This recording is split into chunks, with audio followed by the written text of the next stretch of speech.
Hey guys, this is your boy Abhay Bhateja और आज हम पढ़ेंगे हमारा नया चैप्टर जो है chapter number 3 yoga and lifestyle. इस चैप्टर में हम क्या पढ़ेंगे, जैसे नाम से पता लग रहा है आपको योगा, आप सब उससे परिचित हैं कि योगा क्या होता है। आप सब ने ज़िंदगी में एक ना एक बार योगा किया होगा। योगा के अंदर क्या होता है, हम वेरियस टाइप्स के आसन्स करते हैं और इस चैप्टर में हमने क्या करना है कि यही पढ़ना है कि जो वेरियस टाइप के आसन्स हैं उनसे क्या क्या बेनिफिट होते हैं, क्या कॉन्ट्राडिक्शन है उनके और उनको करने का क्या प्रोसीजर है और उन्हें वो हमारी लाइफस्टाइल जो आज का हमारा मॉडर्न लाइफस्टाइल हो गया है उसमें जो बीमारियां हैं उन बीमारियों को क्योर करने में कैसे काम आते हैं। तो ये मेरे पीछे 5 बीमारियां लिखी हुई हैं, obesity, diabetes, asthma, hypertension and back pain. ये जो टेबल है ना जो मैंने बनाया हुआ है इसका स्क्रीनशॉट ले लें या फिर इसे नोट कर लीजिए, बिकॉज आपके ये बहुत ज़्यादा काम आने वाला है। इस चैप्टर में यही चीज़ है जो एग्जाम में क्वेश्चन पूछा जाएगा। इस चैप्टर में बेसिकली 3 तरह के क्वेश्चन आ सकते हैं आपके। द फर्स्ट क्वेश्चन जो आ सकता है वो है कि डायरेक्ट आपसे किसी आसन का नाम पूछ लिया, जैसे आपसे पूछ सकते हैं define trikonasana, it's benefit, contradiction and procedure, direct पूछ लेंगे आपसे। या फिर इस तरीके से पूछ सकते हैं, the number 2 type of question is कि which of the following asan, MCQ में आ सकता है, which of the following asan is used to treat the obesity, is used to treat the obesity. आपके पास 4 ऑप्शन दे दिए, सुखासन, चक्रासन, गोमुखासन और त्रिकोणासन। तो आपको त्रिकोणासन टिक करना होगा और ये आप तभी कर पाएंगे जब आपने टेबल बना के इन आसन्स को अच्छे से याद किया होगा। एंड नेक्स्ट जो क्या होगा, थर्ड नंबर क्वेश्चन आ सकता है कि write the names of all the asans which are used to cure asthma and define any one of them. यहाँ पे आप फंस जाएंगे बुरी तरीके से अगर आपने अच्छे से टेबल नहीं की। इसीलिए मैं बोल रहा हूँ चैप्टर इंपॉर्टेंट है। चैप्टर शुरू होने से पहले ये टेबल नोट कर लें आप, this is the most important table. इसी में से क्वेश्चन आएगा और इस चैप्टर में 3 नंबर से लेके 5 नंबर के बीच में क्वेश्चन आता है और डायरेक्ट आसन्स के ऊपर क्वेश्चन आएगा। बहुत मतलब इजी चैप्टर है ये। आप सोचेंगे, आप सोच रहे होंगे कि इतने सारे आसन्स है, दीज आर 26 आसन्स, आपको सबके सब याद, दीज आर 16 आसन्स, आपको सबके सब याद करने पड़ेंगे। बट नहीं, जो आसन्स है बाकी में रिपीट हैं। जैसे अर्धमत्स्येंद्र आसन यहाँ पे भी है, अर्धमत्स्येंद्र यहाँ पे भी है और अर्धमत्स्येंद्र यहाँ पे भी है और अर्धमत्स्येंद्र यहाँ पे भी है। सब मतलब मैक्सिमम में अर्धमत्स्येंद्र आसन है। उसी तरह भुजंगासन डायबिटीज़ का भी है, भुजंगासन अस्थमा में भी है और भुजंगासन हाइपरटेंशन में भी है और भुजंगासन बैक पेन में भी है। इसमें नहीं है तो आसन रिपीट हो रहे हैं अपने आप। ओवरऑल आपको 16 करने होंगे आसन जो याद करने हैं। और तो चलिए शुरू करते हैं। सबसे पहले हम पढ़ेंगे योगा। योगा की हिस्ट्री को देखेंगे, हिस्ट्री क्या है योगा की। तो जो योगा है आपको पता ही है कि वो इंडिया से ओरिजिनेट हुआ है और इंडिया से भी उसका इतिहास जो है आज से 5000 साल पुराना है। हमारे जो ऋषि मुनि थे उन्होंने ग्रंथों में योगा का वर्णन किया है और वहाँ से हमें योगा के बारे में पता लगा है। योगा जो है हमारी एंशिएंट आर्ट है एक। हमारे जो ऋषि मुनि थे वो योगा किया करते थे, उन्होंने अपने ग्रंथों में लिखा एंड वहाँ से हमें इसके बारे में नॉलेज आया है। तो योगा के अंदर क्या होते हैं, वेरियस टाइप के आसन्स परफॉर्म किए जाते हैं। योगा के अंदर क्या होता है, तो योगा के अंदर क्या होता है, वेरियस टाइप के आसन्स परफॉर्म किए जाते हैं। ये अलग अलग आसन्स आपके सामने लिखे हुए हैं जो आपके लिए आपकी सिलेबस में इंपॉर्टेंट है, वो आसन्स लिखे हुए हैं। और तो आसन है। अब आसन को अपने डिफाइन कैसे कर सकते हैं, आसन की एक डेफिनेशन है। अगर आपके पास क्वेश्चन आता है डिफाइन आसन, 1 नंबर का क्वेश्चन आ सकता है, तो आपको ये 2 डेफिनेशन लिख के आनी, जो बता रहा हूँ मैं, दोनों लिख के आनी है। The first is according to Patanjali, स्थिरम सुखम आसनम, स्थिरम सुखम आसनम, to sit in a position which is comfortable and steady. मतलब आसन का मतलब ये होता है एक कंफर्टेबल पोजीशन बैठना, जिससे जो आसन जिस तरीके से हो पा रहा है वो उस तरीके से करे, ज़्यादा अपनी बॉडी पे जोर न डालें एंड धीरे धीरे फ्लेक्सिबिलिटी इंक्रीज होगी आपकी, तो आप आसन परफॉर्म करने लग जाएंगे। देन नेक्स्ट डेफिनेशन आती है इसकी, according to Brahmopanishad, to sit in a comfortable position और posture for everlasting period is called asana. आसन क्या है, एक कंफर्टेबल पोजीशन बैठना है, उसे बोलते हैं आसन। आसन है, इसके बहुत सारे बेनिफिट्स हैं हमारे लाइफ में, हमारे लिए बहुत तरीके से हेल्पफुल है ये। जो इसके मोटे मोटे बेनिफिट है जो बुक में आपके मेंशन है वो है, सबसे पहला इसका बेनिफिट है हमारी bones and joints become strong. जो हमारे बोन्स होते हैं, हमारी जॉइंट्स होती हैं, दीज आर स्ट्रॉन्ग। हम आसन करते हैं, वेरियस टाइप के परफॉर्म करते हैं। हम आगे देखेंगे कि इन आसन्स में हमारी बॉडी की जो पोजीशन होती है किस किस तरीके से डिफरेंट होती है, हमारी बोन्स पे उनका प्रेशर पड़ता है एंड हमारे जॉइंट्स उससे स्ट्रॉन्ग होते हैं। सेकेंड है नर्वस सिस्टम स्ट्रॉन्ग होता है अपना। हम सुखासन करते हैं, कोई आसन करते हैं, हमारी बैकबोन स्ट्रेट होती है, हमारे हाथ यूँ होते हैं और आइज़ क्लोज होती हैं। इससे क्या होता है, हमारा मेडिटेशन होता है एंड वो हमारे नर्वस सिस्टम के लिए बहुत ज़्यादा अच्छा है। हमारी इम्यूनिटी बूस्ट होती है इससे, हमारे लड़ने की क्षमता बढ़ती है, रोग प्रतिरोधक क्षमता बढ़ती है इससे। नेक्स्ट है हमारा डाइजेशन इंप्रूव होता है। वेरियस टाइप के आसन है, जैसे ये है पवन मुक्त आसन, पश्चिमोत्तान आसन। इनके अंदर क्या होता है, हमारे पेट के जो small intestine and large intestine होते हैं उनके प्रेशर बढ़ता है एंड हमारा डाइजेशन अच्छा होता है, कॉन्स्टिपेशन नहीं होता उससे। हमारा सर्कुलेटरी सिस्टम अच्छा होता है। ये देखिए पूरा का पूरा ये है टॉपिक हाइपरटेंशन के लिए, हमारा ब्लड सर्कुलेटरी सिस्टम अच्छा होता है इससे। मतलब आसन जो हैं ऐसी ऐसी डिजीज़ को क्योर कर सकते हैं जिनका आज तक हमारा ट्रीटमेंट नहीं है, और इसको अपनी लाइफस्टाइल में शामिल जरूर करना चाहिए। हमें दिन में ½ एन आवर तो कम से कम योगा को देना चाहिए। हम क्या करते हैं कि हम एलोपैथी मेडिसिन पे डिपेंड है आजकल, बिकॉज उनका जो रिजल्ट होता है जल्दी होता है, और ये चीज़ है जल्दी का काम शैतान का, ये एकदम सेट बैठता है मुहावरा इस जगह पे, बिकॉज उनके कई सारे साइड इफ़ेक्ट्स भी होते हैं। बल्कि जब ये आसन है ये लॉन्ग टर्म में आपके लिए यूज़फुल है, आप 1 साल 1.5 साल करेंगे देन आप इसके बेनिफिट देख पाएंगे। हम क्या करते हैं, हम जो काम जल्दी हो रहा है वो कर रहे हैं, बट उनके साइड इफ़ेक्ट्स कितने हैं हमारे लिए, हम उनको नज़रअंदाज करते हैं। तो वो साइड इफ़ेक्ट्स हमें नज़रअंदाज नहीं करने हैं। हमें आसन्स को अपनी डेली लाइफ में कम से कम 30 मिनट्स देने हैं। 30 मिनट्स की जगह देंगे आप बेनिफिट अपने आप देखने लगेंगे और टाइम अपने आप बढ़ा देंगे। तो शुरू करते हैं हम आगे आसन्स का। अब हम पढ़ेंगे कि जो 5 डिजीज़ हैं, आपके 5 डिजीज़ हैं obesity, diabetes, asthma, hypertension and back pain. In 5 disease के बारे में पढ़ेंगे एंड देन उन्हें क्योर करने वाले आसन्स को पढ़ेंगे। और जो क्योर करने वाले आसन्स हैं, हर एक आसन के अंदर में जो पढ़ना है वो उसके प्रोसीजर, उसके benefits and contradictions. The contradictions are जो मतलब वो आसन कौन कौन व्यक्ति कर सकता है, जिसकी कोई प्रॉब्लम है, कौन सी प्रॉब्लम है उसे, और वो आसन नहीं कर सकता, ये चीज़ पढ़नी हमें।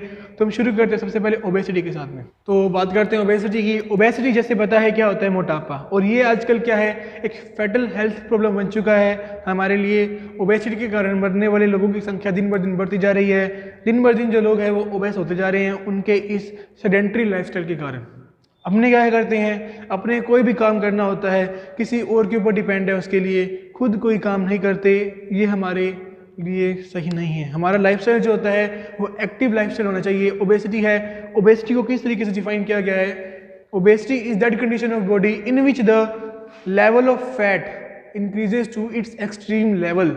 हमारी बॉडी की वो कंडीशन जिसमें हमारी बॉडी पे एक्सेस फैट जमा हो जाता है। एंड जो ओबेसिटी है वो बीमारियों का घर है। Obesity is the house of disease. इसके अंदर अगर ओबेसिटी है तो उसके अंदर 100 बीमारियां साथ में रहती हैं, एंड ओबेसिटी आएगी तो बाकी 100 बीमारियां भी साथ में आएंगी। अगर आप ओबेस हैं, आप ज़्यादा चलेंगे, आपको रेस्पिरेटरी प्रॉब्लम होगी, आपको कार्डियोवैस्कुलर अटैक सबसे ज़्यादा आने के चांसेस ओबेस पर्सन को होते हैं, आपको डायबिटीज़ होने का खतरा मैक्सिमम होता है, आपको कोलेस्ट्रॉल लेवल इंक्रीज होने का खतरा मैक्सिमम होता है। एंड आप मतलब ओबेस हैं तो साथ में आपको 100 बीमारियां होने का खतरा है। और ऐसा नहीं है कि होती नहीं बीमारियां, ये बीमारियां होती हैं, आप देख सकते हैं अपने आसपास भी। तो ओबेसिटी है, इसको मेज़र करने के लिए कई सारे मेथड्स आते हैं, बट उनके अंदर उनके पर्टिकुलर टेबल हैं, और हर व्यक्ति की जो होती है, जो बॉडी शेप होती है, सब कुछ डिफरेंट होता है। तो हम जो ओबेसिटी को मेज़र कर सकते हैं वो कर सकते हैं BMI से मेज़र। अगर आपने BMI का नहीं देखा है तो आप सर्च कर सकते हैं physical education chapter number 2 sports and nutrition 02 by Abhay Bhateja. उसके अंदर आपको BMI अच्छी तरीके से बताया गया है कि BMI क्या होता है, हेल्दी वेट क्या होता है। तो ओबेसिटी को हम मेज़र कर सकते हैं BMI से।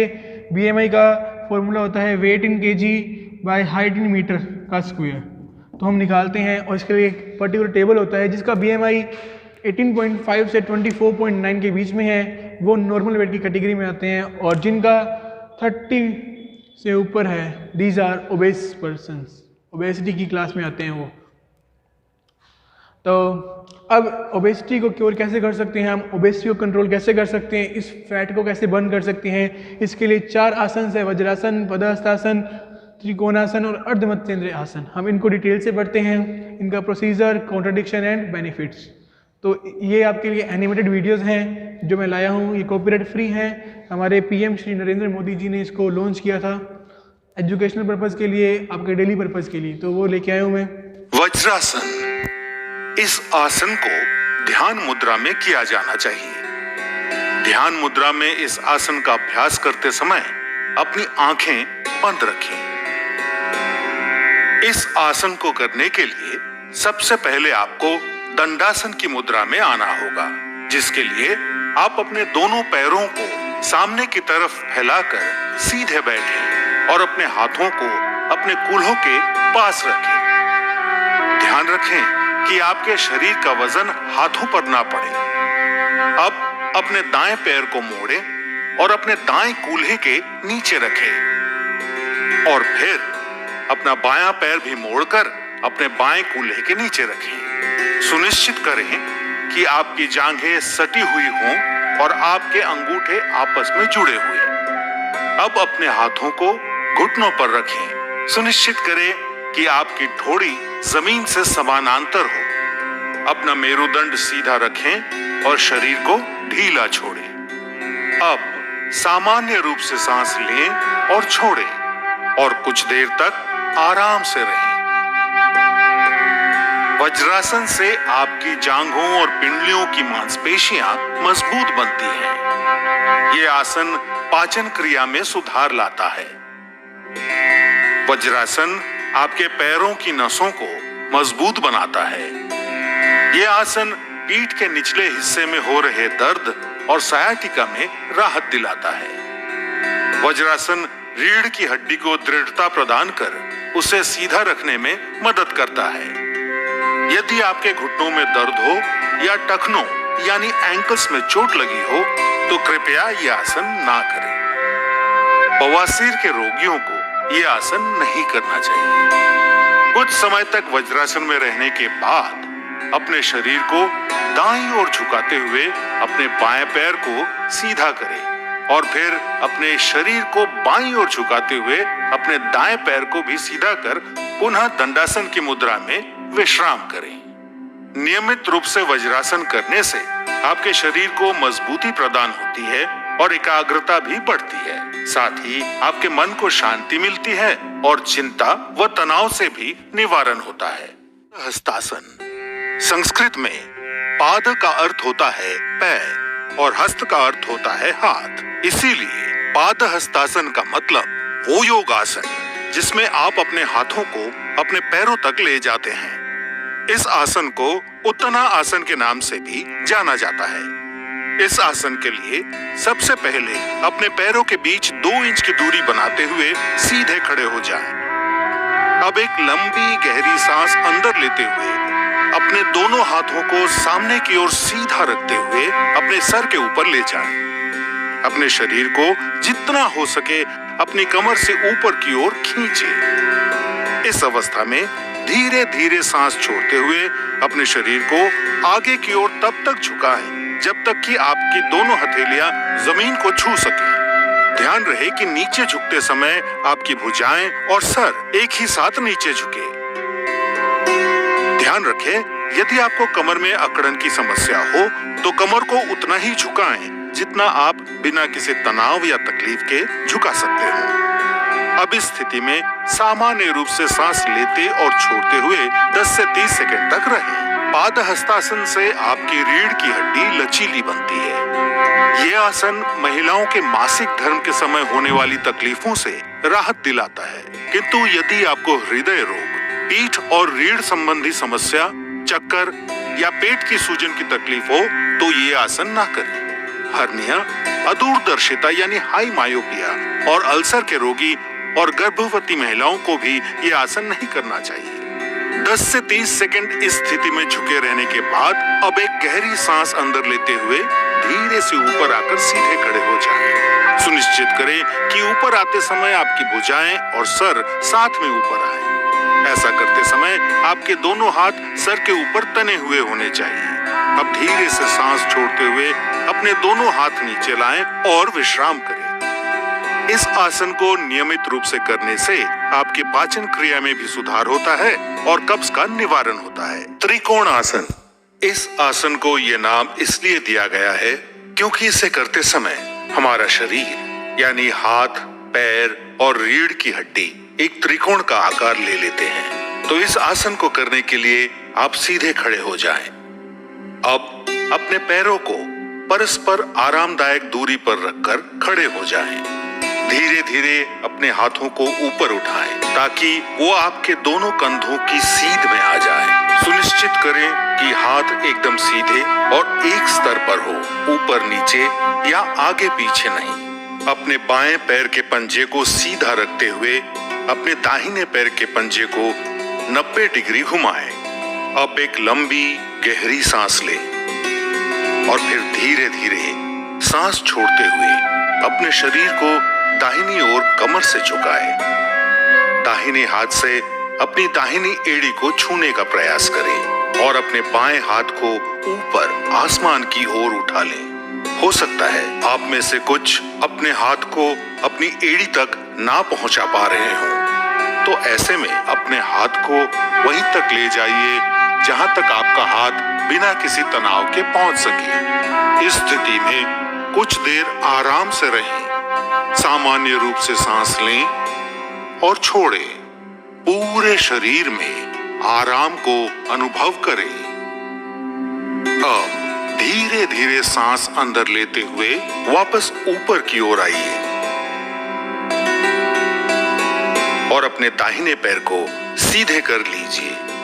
अब अपने बाएं पैर के पंजे को घुमाएं और दोबारा यही आसन अपनी बाईं तरफ से दोहराएं। ये आसन जितना सरल है उतना ही उपयोगी भी है। ये आपके कमर की मांसपेशियों को मजबूत बनाता है और आपको चपटे तलवों यानी फ्लैट फुट की समस्या से भी बचाता है। जंघाओं, कंधों, छाती तथा रीढ़ की हड्डी को मजबूत और लचीला बनाता है। लेकिन अगर आपको गर्दन या पीठ पर चोट लगी हो, स्लिप डिस्क या साइटिका जैसी पीड़ाएं हैं, तो कृपया इस आसन को ना करें। जब आप लंबी गहरी सांसें लेते और छोड़ते हैं, तो ये आपके मानसिक तनाव और चिंता का भी निवारण करता है। अर्धमत्स्येंद्र आसन, इसके अंदर हमें क्या करना है? सबसे पहले अपनी लेफ्ट हील को अपने राइट थाई के नीचे रखना है और राइट लेग को लेफ्ट थाई के ऊपर क्रॉस करना है और उसके बाद अपने राइट टो को लेफ्ट हैंड से पकड़ना है और अपने सिर को पीछे करके राइट में देखना है और इस पोजीशन में हमें अपने शरीर को इधर उधर हिलाना है और फिर बाद में इस आसन को दूसरी तरफ करना है। इसके कुछ बेनिफिट्स एंड कॉन्ट्राडिक्शन स्क्रीन पे शो हो रहे हैं आपको।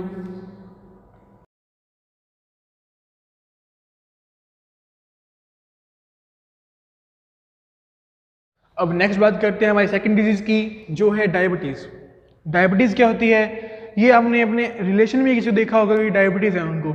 डायबिटीज़ क्या होती है? एक बहुत ही भयंकर डिजीज़ है जिससे हमें हमारी बॉडी को मैक्सिमम नुकसान होता है।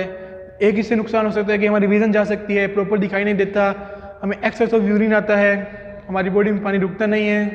देन आपका रीनल फेलियर हो सकता है, आपकी किडनी फेल हो सकती है इससे। तो मैं बहुत सारी प्रॉब्लम्स होती हैं हमें डायबिटीज़ से। डायबिटीज़ दो तरह की होती है, एक होती है टाइप 1 डायबिटीज़ और एक type 2 diabetes. Type 1 diabetes and type 2 diabetes दो तरह की डायबिटीज़ होती हैं। और आपको पता है डायबिटीज़ है ये शुगर लेवल हमारे ब्लड में बढ़ जाता है, उसके कारण होती है। और शुगर लेवल जो है हमारे ब्लड में तो कंट्रोल करता है एक हार्मोन है जिसका नाम है इंसुलिन। तो वो इंसुलिन हार्मोन है हमारे डायबिटीज़ को, हमारे शुगर को ब्लड में कंट्रोल करता है। दो कंडीशन होती है। टाइप 1 डायबिटीज़ में क्या होता है कि वो इंसुलिन हार्मोन है वो हमारी बॉडी में बन ही नहीं रहा होता, हमारी बॉडी में इंसुलिन हार्मोन नहीं बनता, तो हमारी बॉडी में बाहर से आर्टिफिशियली उसको इंजेक्ट करना पड़ता है। और सेकंड कंडीशन होती है कि वो बन रहा है बट सफिशिएंट क्वांटिटी में नहीं बन रहा कि वो हमारी बॉडी में शुगर लेवल को कंट्रोल कर सके। ये दो तरह की डायबिटिक कंडीशन होती है। इसमें टाइप 1 जो है वो रेयर टाइप होती है और इसमें उसको पर्सन को हर रोज़ इसका इंजेक्शन लेना पड़ता है इंसुलिन का। बट सेकंड डायबिटीज़ के अंदर क्या होता है, इसको शुगर अपना जो इनटेक है वो कम करना होता है। तो डायबिटीज़ एक बहुत ही गंभीर समस्या है आज के टाइम में। इसे क्योर करने के लिए हमारे पास 4 आसन है, भुजंगासन, पश्चिमोत्तानासन, पवन मुक्तासन और अर्धमत्स्येंद्र आसन। तो आइए देखते हैं इनको कैसे करते हैं, क्या कॉन्ट्राडिक्शन है और क्या बेनिफिट्स हैं इनके। भुजंगासन, भुजंग का अर्थ है नाग या कोबरा। इस आसन को करते समय आपके शरीर का ऊपरी हिस्सा जमीन से ठीक उसी तरह उठा रहता है जैसे एक कोबरा अपना फन उठाए रहता है। इस आसन को करने के लिए सबसे पहले आपको मकरासन की मुद्रा में आना होगा, जिसके लिए आप जमीन पर पेट के बल लेट जाएं और अपने पैरों को एक दूसरे से दूर रखें। अपने माथे को अपनी हथेलियों पर रखें और अपने शरीर को आराम दें। अब मकरासन से आगे बढ़ते हुए अपने दोनों पैरों को आपस में जोड़ें और अपने हाथों को सामने की ओर खींचें। अपने माथे को जमीन पर रखें। अब अपनी हथेलियों को अपनी छाती के समीप रखते हुए अपनी कोहनियों को उठाएं। एक गहरी सांस लेते हुए और अपनी ठोड़ी को ऊंचा करते हुए अपने शरीर को नाभि के हिस्से तक जमीन से उठाएं। ध्यान रखें कि आपकी कोहनियां आपके शरीर के सीध में रहें और आपके पैर इस तरह तने हुए हो कि आपकी कमर पर अत्यधिक तनाव महसूस ना हो। इस स्थिति में सामान्य रूप से सांस लें और छोड़ें और 15 से 30 सेकंड तक रहें। इस आसन को नियमित रूप से करने पर पीठ दर्द में आराम मिलता है। भुजंगासन पेट की चर्बी को घटाता है और कब्ज की परेशानी से मुक्ति दिलाता है। ये आसन सांस संबंधी तकलीफों को दूर करने में सहायक सिद्ध होता है। हर्निया और अल्सर के रोगियों और गर्भवती महिलाओं को ये आसन नहीं करना चाहिए। यदि आपके पेट का ऑपरेशन हुआ हो तो कम से कम 3 महीने तक यह आसन नहीं करना चाहिए। 15 से 30 सेकंड इस स्थिति में रहने के बाद सांस छोड़ते हुए धीरे से अपने शरीर के ऊपरी हिस्से को नीचे लाते हुए अपने हाथों को सामने की ओर खींचे और पुनः मकरासन की मुद्रा में आने के पश्चात आरामदायक सांस लें। भुजंगासन तनाव दूर करने के लिए सबसे उपयोगी आसन है। इस आसन को नियमित रूप से करने पर आपका तन और मन दोनों स्वस्थ रहेंगे। पवन मुक्तासन। पवन का अर्थ है वायु और मुक्त का अर्थ है छोड़ना या मुक्त करना। यह आसन आपकी आंतों यानी इंटेस्टाइन से वायु या वात निकालने में उपयोगी है। सबसे पहले आप अपने दोनों पैरों और हाथों को आरामदायक दूरी में फैलाकर जमीन पर पीठ के बल लेट जाएं। सुनिश्चित करें कि आपकी हथेलियों का मुख आसमान की तरफ हो। इस आसन को शवासन कहा जाता है। अब शवासन से आगे बढ़ते हुए अपने दोनों पैरों को जोड़ें और अपने घुटनों को मोड़ते हुए अपनी जांघों को अपनी छाती के पास लाएं। अपने दोनों हाथों की उंगलियों को आपस में गूंथें और घुटनों के नीचे अपनी पिंडलियों के पास पकड़ें। अब सांस छोड़ते हुए अपने सर और कंधों को तब तक उठाएं जब तक कि आपकी ठोड़ी घुटनों को छू ना ले। ऐसा करते समय आपको आपके कटी प्रदेश यानी कमर के हिस्से में खिंचाव महसूस होगा। अपनी आंखें बंद रखें और अपने कटी प्रदेश यानी कमर के हिस्से पर अपना पूरा ध्यान केंद्रित करें। इस स्थिति में सामान्य रूप से सांस लें और छोड़ें और कुछ देर तक आराम से रहें। पवन मुक्तासन आपको वात से राहत दिलाता है और उदर की वायु को कम करता है। ये आसन आपको कब्ज से मुक्त करता है और पाचन क्रिया में सुधार लाता है। पवन मुक्तासन आपकी मेरु तंत्रिकाओं यानी स्पाइनल नर्व्स को ठीक करता है। यह आसन आपकी पीठ की मांसपेशियों को मजबूती प्रदान करता है। पवन मुक्तासन गहरा आंतरिक दबाव डालकर आपके कूल्हे और कटी प्रदेश की मांसपेशियों, अस्थिबंधन यानी लिगामेंट्स और स्नायु यानी टेंडन्स की जटिल समस्याओं से निदान कर उनमें कसावट लाता है। यदि आपको पीठ दर्द हो या पेट में चोट आई हो तो कृपया यह आसन ना करें। हर्निया और सायाटिका के रोगियों को यह आसन नहीं करना चाहिए। महिलाओं को गर्भावस्था में यह आसन नहीं करना चाहिए। कुछ समय तक इस स्थिति में स्थिर रहने के बाद सांस लेते हुए अपने सर और कंधों को पुनः जमीन पर रखें। अब सांस छोड़ते हुए अपनी टांगों को सीधा करें और जमीन पर रख पुनः शवासन की मुद्रा में आकर विश्राम करें। पवन मुक्तासन आपके रक्त संचारण को बढ़ाकर आपकी नसों को उत्तेजित करता है और आपके आंतरिक अंगों की कार्यक्षमता में वृद्धि लाता है। पश्चिमोत्तान आसन। इस आसन में हमें क्या करना है, सबसे पहले अपने पैरों को अपने आगे एकदम सीधा कर लेना है, उसके बाद अपने हाथों से अपने पैर को पकड़ना है और फिर अपने सिर को अपने घुटनों से लगाना है। और ध्यान रहे इस मुद्रा को करते वक्त आपका जो पैर हैं वो उठने नहीं चाहिए, वो सीधे ही रहने चाहिए। इसके कुछ बेनिफिट्स एंड कॉन्ट्राडिक्शंस आपको स्क्रीन पे शो हो रहे हैं। अर्ध मत्स्येंद्रिय आसन हम पहले कर चुके हैं, इसलिए इसे दोबारा नहीं दोहराया जाएगा।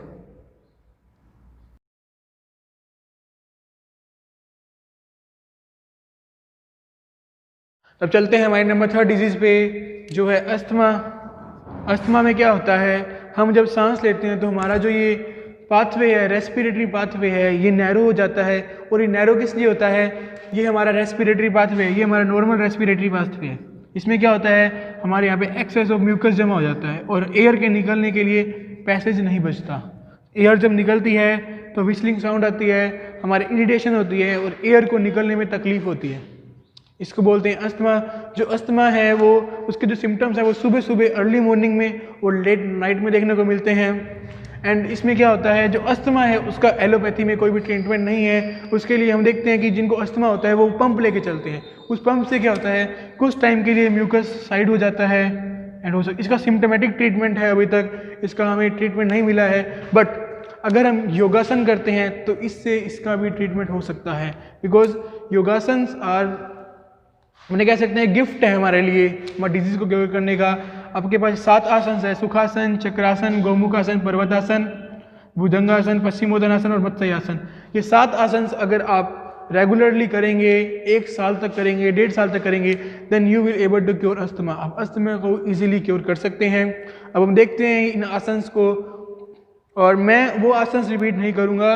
जैसे यहाँ पे अर्ध मत्स्येंद्रिय हो गया तो इसके अंदर वापस से अर्ध मत्स्येंद्रिय आसन रिपीट नहीं करूँगा मैं, because why should we waste our time, कि वीडियो की लेंथ बढ़ाएं हम। इनको देखते हैं, इनके कॉन्ट्रडिक्शन देखते हैं, इनके बेनिफिट्स देखते हैं, और अब देखते हैं इनके बारे में। सुख आसन। सुख आसन जो आमतौर पर हम जिस आसन में बैठते हैं वो सुख आसन होता है। हमारे पैर इसमें नॉर्मली जैसे हम पालती मारकर या फिर चौंकड़ी मारकर बैठते हैं वैसे करने हैं, और हमारी कमर इसमें सीधी रहनी चाहिए और हमारे हाथ हमारे घुटनों पर जिस प्रकार हमारे को चित्र में दर्शाया गया है उस प्रकार रहनी चाहिए। ये ध्यान मुद्रा में किया जाने वाला आसन है। इसके जो बेनिफिट्स हैं और कॉन्ट्राडिक्शंस हैं आपको स्क्रीन पे शो हो रहे हैं।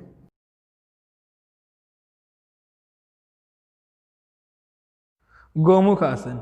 गोमुख आसन कैसे करते हैं, सबसे पहले अपने पैरों को सीधा करें, देन अपने लेफ्ट लेग को मोड़ें और उसके ऊपर बैठ जाएं।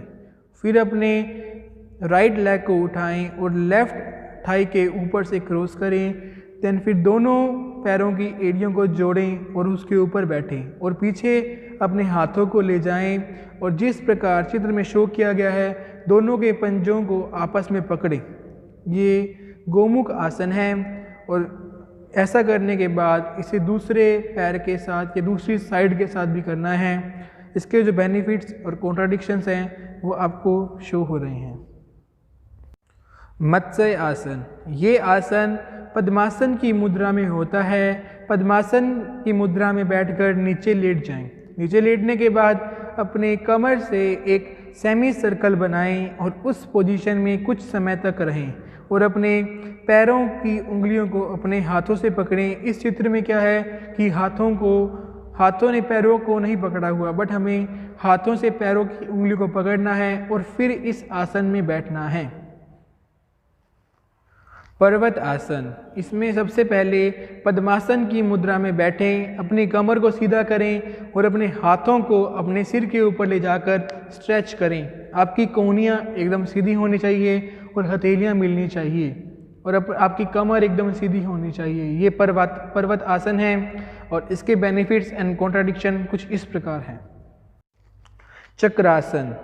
सबसे पहले ज़मीन पर लेट जाएं और अपने हाथों को ज़मीन पर दृढ़ता से मजबूती से पकड़ लें। उसके बाद अपना मिडल पोर्शन ऊपर उठाएं और जितना हो सके उतना ऊपर उठाएं और सेमी सर्कल की पोजीशन में अपनी बॉडी को कर लें।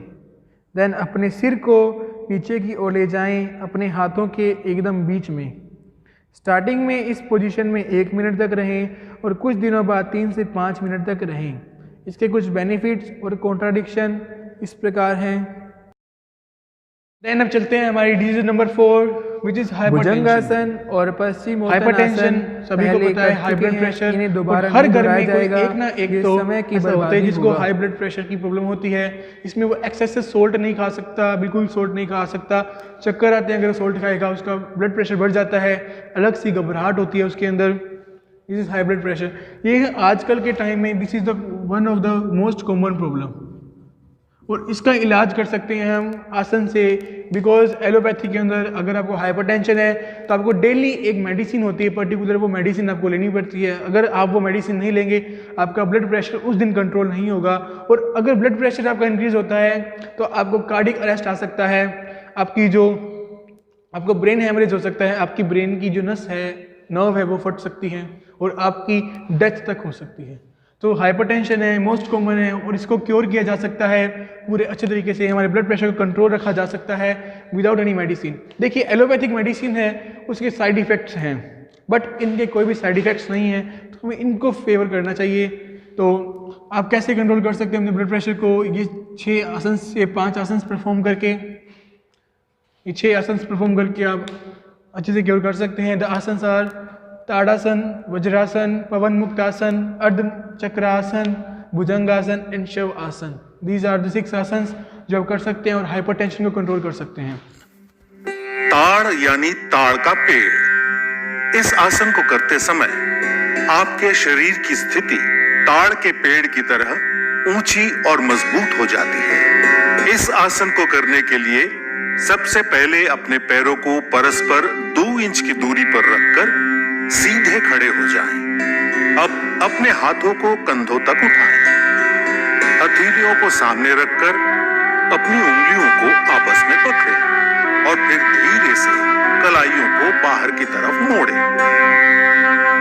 अब धीरे धीरे सांस अंदर लेते हुए अपनी भुजाओं को कंधों की सीध में उठाते हुए सर के ऊपर ले जाएं। इस अवस्था में अपने शरीर को स्थिर करने के बाद अब धीरे धीरे अपनी एड़ियों को जमीन से ऊपर उठाएं और पंजों के बल खड़े हो जाएं।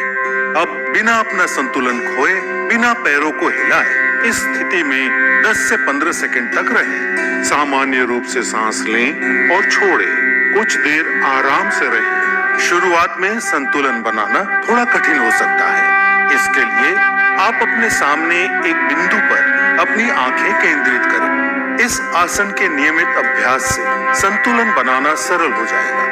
ये आसन रीढ़ से जुड़ी तंत्रिकाओं के संतुलन को ठीक करता है, शरीर की मुद्राओं यानी पोस्चर को बेहतर बनाता है। इससे जांघ, घुटने और एड़ियां मजबूत होते हैं।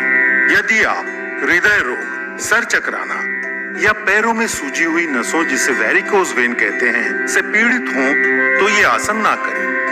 10 से 15 सेकंड तक इस मुद्रा में रहने के बाद धीरे से अपनी सांस छोड़ते हुए अपनी एड़ी को वापस जमीन पर रखें। धीरे से उंगलियों को खोलें और अपने हाथों को नीचे लाकर वापस सीधे खड़े हो जाएं। इस आसन का नियमित अभ्यास शारीरिक और मानसिक संतुलन विकसित करता है। चक्रासन। इस आसन को करते समय आपके शरीर की स्थिति आधे चक्र जैसी यानी पहिए के समान गोलाकार में आ जाती है। इस आसन को करने के लिए सबसे पहले सीधे खड़े हो जाएं और अपने दोनों हाथों से अपनी कमर को सहारा दें। ध्यान रखें कि आपकी सभी उंगलियां जुड़ी हुई हों ताकि आपकी कमर को अच्छे से उसकी पकड़ मिल सके।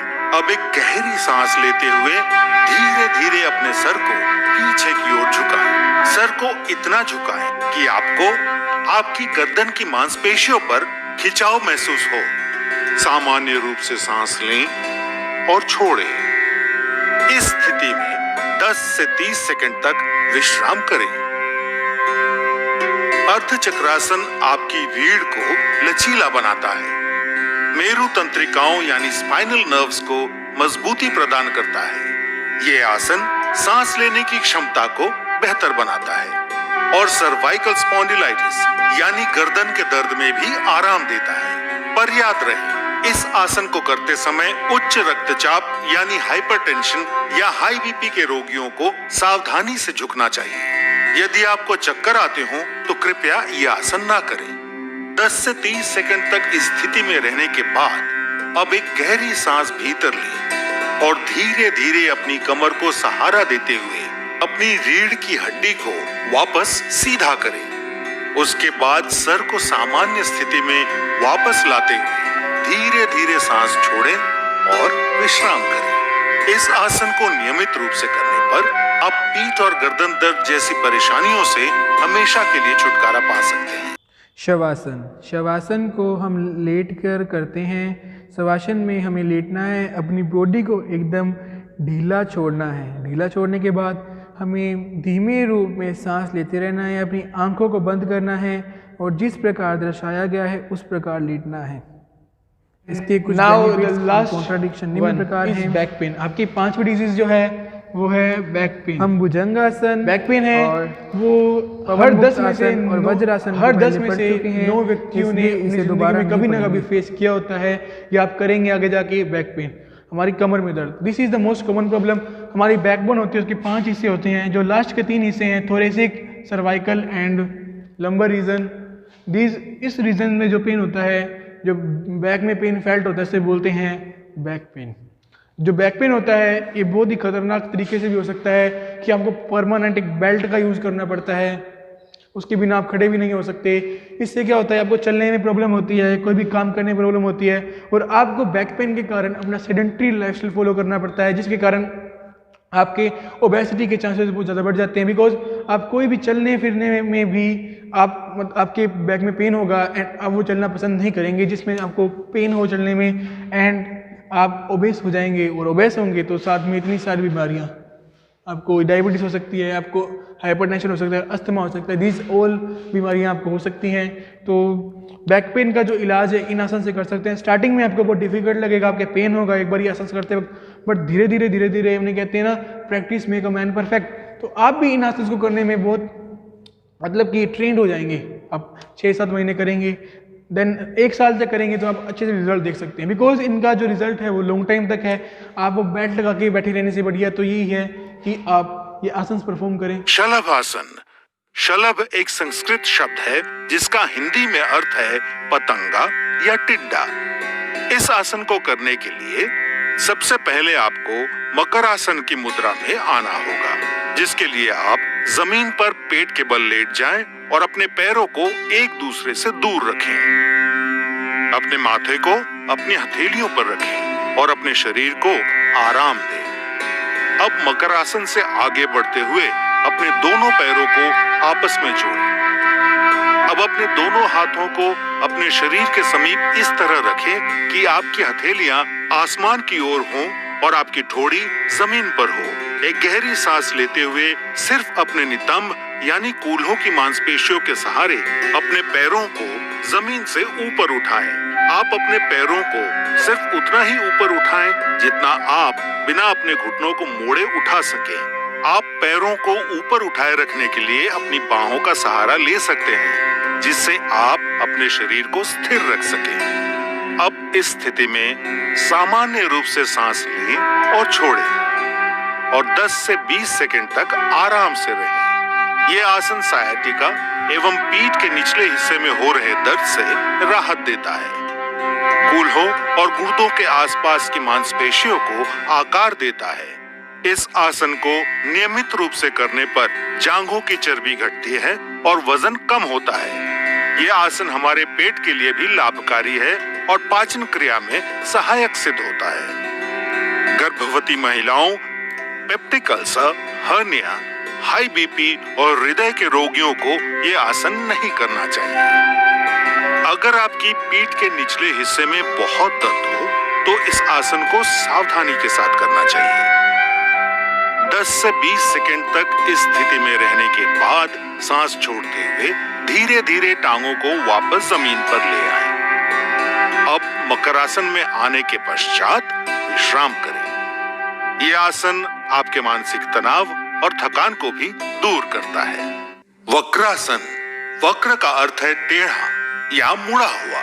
इस आसन को करने के लिए सबसे पहले अपने दोनों पैरों को सामने की तरफ फैलाकर सीधे बैठें और अपने हाथों को अपने कूल्हों के पास रखें। ध्यान रखें कि आपके शरीर का वजन हाथों पर ना पड़े। इस मुद्रा को दंडासन कहा जाता है। अब अपने दाएं पैर को मोड़ें और अपने बाएं पैर के घुटने के साथ रखें। अब अपने बाएं हाथ को अपने दाएं घुटने के पार ले जाते हुए अपनी हथेली को दाएं पैर के बगल में रखें। अब धीरे धीरे सांस छोड़ते हुए अपना दाहिना हाथ पीछे की ओर मोड़ते हुए अपने शरीर और गर्दन को दाहिनी तरफ मोड़ें। सुनिश्चित करें कि आपकी पीठ सीधी हो। इस स्थिति में सामान्य रूप से सांस लेते और छोड़ते हुए 10 से 30 सेकंड तक आराम से रहें। वक्रासन आपकी रीढ़ की हड्डी को लचीला बनाता है। यह आसन अग्नाशय यानी पैनक्रियास को उत्तेजित कर मधुमेह को नियंत्रित करने में मदद करता है। वक्रासन आपके यकृत यानी लिवर के लिए भी लाभकारी है। वक्रासन कब्ज से राहत दिलाता है और पाचन क्रिया में सुधार लाता है। यदि आपको गंभीर रूप से पीठ दर्द हो या रीढ़ संबंधित तकलीफ हो या स्लिप डिस्क की शिकायत हो तो कृपया यह आसन ना करें। अगर आपके पेट का ऑपरेशन हुआ हो तब भी ये आसन ना करें। महिलाओं को मासिक धर्म के दौरान ये आसन नहीं करना चाहिए। कुछ समय तक इस स्थिति में स्थिर रहने के बाद सांस छोड़ते हुए अपने शरीर, सर और पैरों को सीधा करें और पुनः दंडासन की मुद्रा में आ जाएं। अब अपने दोनों हाथ पीछे रखते हुए विश्राम आसन में विश्राम करें। कुछ देर विश्राम करने के बाद इस पूरे क्रम को दूसरी ओर से दोहराएं। नियमित रूप से वक्रासन करने से आपके पेट की चर्बी घटती है और आपके शरीर के अंदरूनी अंगों पर सकारात्मक असर होता है, जो आपको कब्ज मुक्त जीवन व्यतीत करने में मदद करता है। So that's all for today. ये चैप्टर हो चुका है। आई होप आपको सब एनिमेटेड वीडियोस पसंद आई होंगी। सो मैं आशा करता हूँ कि आप जो मेरा मिशन 100 है वो 4 के आएंगे, आगे लगा के आएंगे। All the very best. इसी तरह पढ़ते रहें।